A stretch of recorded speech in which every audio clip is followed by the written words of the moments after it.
Anthony Smith. I watched that literally 2 days ago. I finally watched the interview with Ariel, and the guy Anthony talking about fighting for his life, talking about his wife and kids and his mother-in-law, I believe, someone like Jon, who's got, I think, 3 or 4 girls or whatever, and he's got a wife and kids, like he should be able to empathize and be like, good on you for protecting your family. Good on you for laying it all down. Good on you for your thought process through this whole thing, But I don't know, man. I don't know. I'm like I said, I can't relate because I'm not an idiot. But yeah, so did he post in the lead with that as well? I have to double check, but probably. Yeah, I'm probably, yeah. So same thing. He probably did that, and his handlers are like, "Hey, you can't do that. You're not in a position to be talking shit."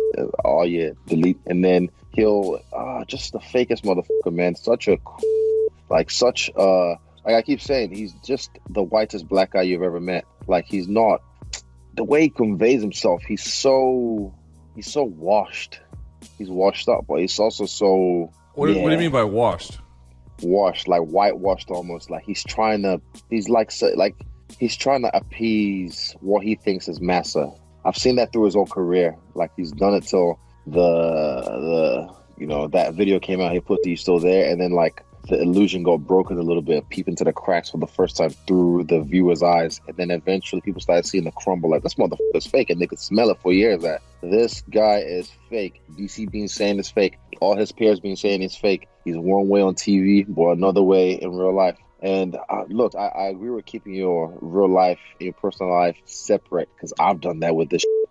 But, the personality, I'm not saying even it might be part of him, but like, obviously it's fabricated. The shit he has on TV, being a priest's son and all that stuff. It's like, how the Catholic schoolgirls are the freakiest. They're the ones that love to get crazy because they've been suppressed.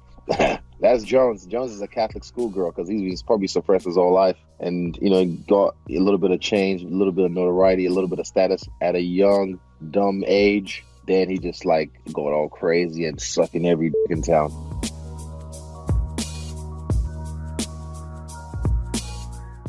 In a recent interview with the UFC, Anderson Silva divulged that he intended to retire from MMA before his first fight with Chris Weidman.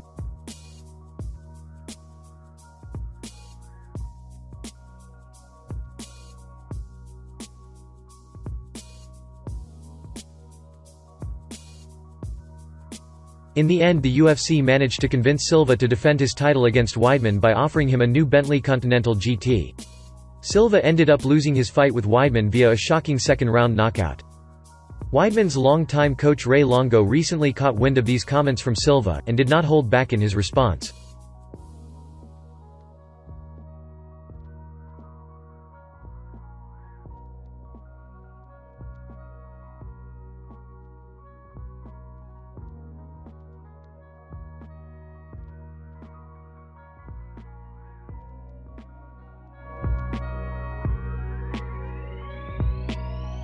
That Tony Ferguson was going to make weight initially.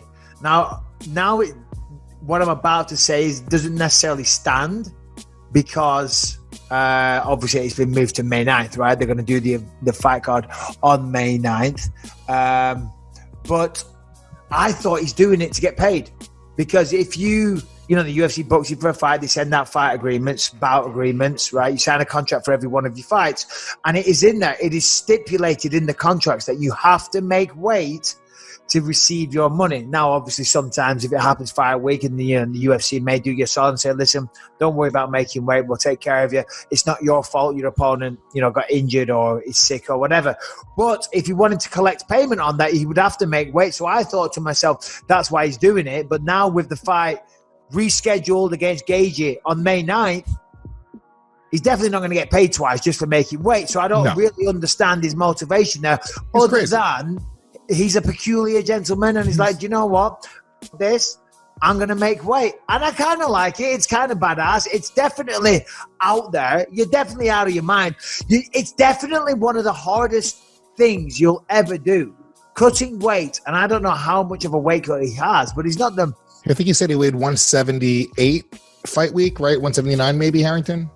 Yeah, coming into fight week that Monday, he was like 178, 179. No way. Bullshit. That's what he Bullshit. said. 24 pounds. I don't believe it. I don't. Are you sure you're not making 169? That would still be 14 pounds. No, it was the high 170s. His coach said that it was like a depression thing. Once he found out that he wasn't going to get the fight, he went a little bit off the rails, started eating a bit, and then decided at the beginning of the week he was going to make weight anyway, so he just started dropping it.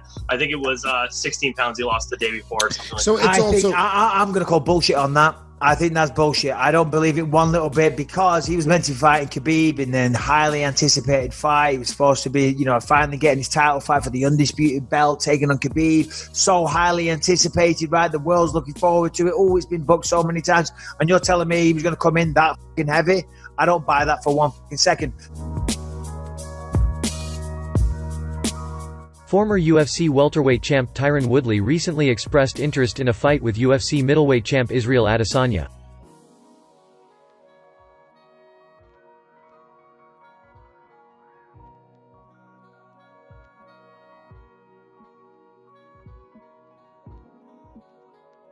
Israel Adesanya wasn't impressed by Woodley's plan to try out the middleweight division that he currently rules. Speaking on Twitter, Adesanya called out Woodley's last fight against Kamaru Usman and threatened to beat him.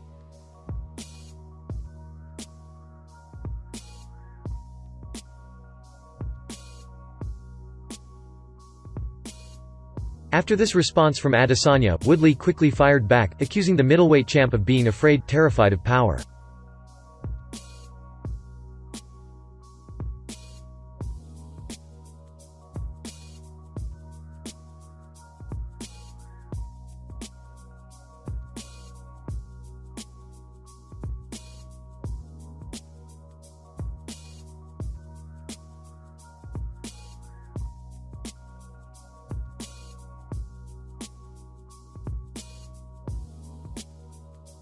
What do you think of Israel Adesanya's response to Tyron Woodley? Would you like to see that fight?